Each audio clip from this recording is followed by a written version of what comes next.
தமிழ் கேட்டல் ஃபார்ம் நம்மளுக்கு வணக்கமுங்க. இப்போ நீங்கள் பார்த்துட்டு இருக்கிறதுங்க தலையீத்து கிடாரிங்க. பல் பார்த்தீங்கன்னா 2 பல்லு போட்டுக்குங்க. 2 பக்கம் 3 சுட்டு பல்லு நிற்குங்க.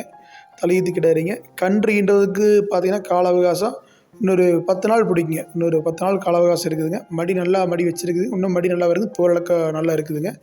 காம்பு நல்லா காம்பு இடைவெளி இருக்குதுங்க. ஒரு காம்பு 2 இன்ச்சு நீளத்தில் இருக்குங்க. மற்றபடி தீவன தண்ணி எதுக்குமே தப்பு இருக்காதுங்க. நல்லா தீவன தண்ணி எடுத்துக்குதுங்க. அளவான கிடாரிங்க. ரொம்ப பெரிய கிடாரி இல்லைங்க, ரொம்ப பொடியும் இல்லைங்க, நடுத்தரமான கிடாரிங்க. கிடாரி நல்ல நோட்டமான கிடாரிங்க. இந்த கிடாரி உங்களுக்கு தேவைப்படும் பட்சத்தில் இதில் கொடுக்கப்பட்ட நம்பருக்கு தொடர்பு கொள்ளுங்க. மேற்கொண்டு விலை மற்ற விவரங்கள் உங்களுக்கு ஃபோனில் தெரிவிக்கப்படுங்க. அனைத்து ஊர்களுக்கும் வாகன வசதி ஏற்பாடு செய்து தருங்க. கிலோமீட்டருக்கு 15 ரூபா வீதம் போட்டு உங்களுக்கு வாகனங்கள் ஏற்பாடு செய்து தருவாங்க. நன்றி.